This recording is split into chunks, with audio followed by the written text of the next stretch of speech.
among themselves, and they said, he said that we must be careful about the leaven of the Pharisees. Maybe he's talking about lunch. And they thought Jesus was thinking about lunch, like most of you do when you go to work. People go to work at 9 o'clock and dream of lunchtime. They can't wait for the break. And when they come back from lunch, they dream of 5 o'clock. Why? Because they're not doing what they were born to do. They can't wait to get away from it. And they said to Jesus, is it because we haven't bought any lunch that you said we must be aware of the leaven of the Pharisees? And Jesus said something to them that I believe should change your life. He said, friends, why do you worry about lunch? Always thinking about food, you humans. He said, my meat is to do the will and the purpose of my Father. Until you find something more important than food, you haven't found your purpose yet. When a person has discovered their purpose, a passion rises up inside of them that keeps them away from even food. They don't even take vacations. You got to beg them to rest because they got a passion for living. When a person has found their purpose, they are strange. They have no working hours. Only people with jobs got working hours. People with purpose have no working hours. Then there's no punch clock for them. They go to work just when they wake up, and they stay to work until they fall down dead. I'm talking about it. I'm talking about one of them right here. And if you check all the great people of history, that's the way they live. I mean, Paul, what a man. The guy preached all night until the guy fell out of the window and died. Paul went downstairs, healed the guy, raised him from the dead, put him back in the window, and kept on preaching. That's what I call passion. Passion. I saw Peter, a fisherman, who was bored on his job until he discovered his purpose. And when he discovered his purpose, they couldn't stop him. As a matter of fact, when he discovered his purpose, Peter told the Sanhedrin council, they said, we are going to cut your head off if you keep preaching. Peter says, well, I got a choice to make. He says, no, you got a choice to make. If you cut my head off, I'll preach. If you leave it on, I'll preach. What are you going to do? So they whipped him and put him in prison. What he did, he preached.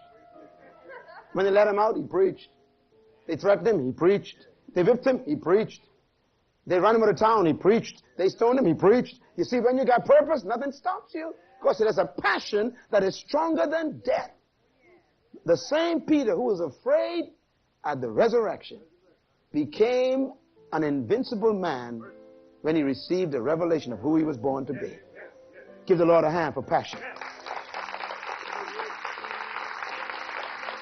You and I, we must discover something that makes us have a reason for living beyond death.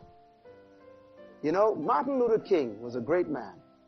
And like all people who discovered their purposes, he took on a spirit that was very difficult to handle.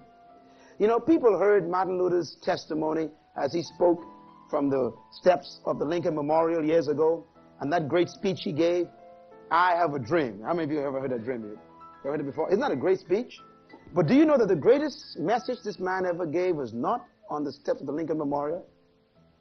His greatest message was given in a small little church in Alabama that could only seat maybe a couple hundred people.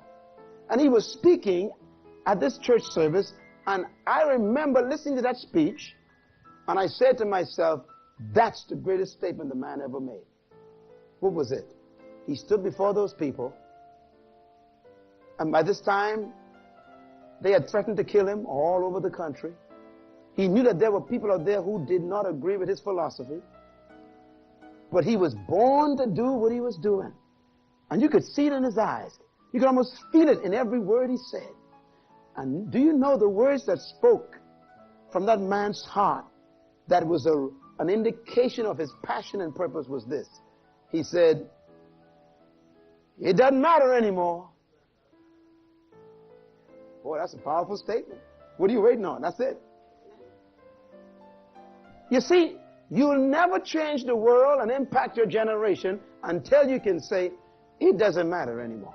It doesn't matter what they do. It doesn't matter what they plan. It doesn't matter what they try. They can't stop me. Why? I'm already dead. When he said, it doesn't matter anymore, he became a dead man. How can you kill a dead man? I wonder if you found a dream that can cause you to say, it doesn't matter anymore.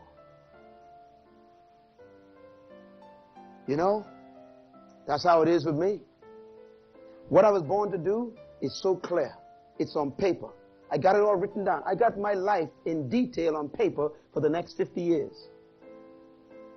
That means about 95 years old, I should be around finishing everything.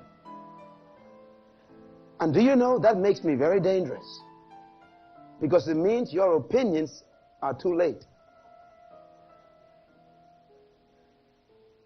If you threaten to kill me, you might as well shoot now. If you want to stop me, you might as well get all the armor you can. Why? Because I've discovered something more important than your threat. That's what purpose is all about. There's a passion for success. Success, therefore, has to have passion in it. If you could stop doing what you're doing and still be happy, you don't have any passion for what you're doing.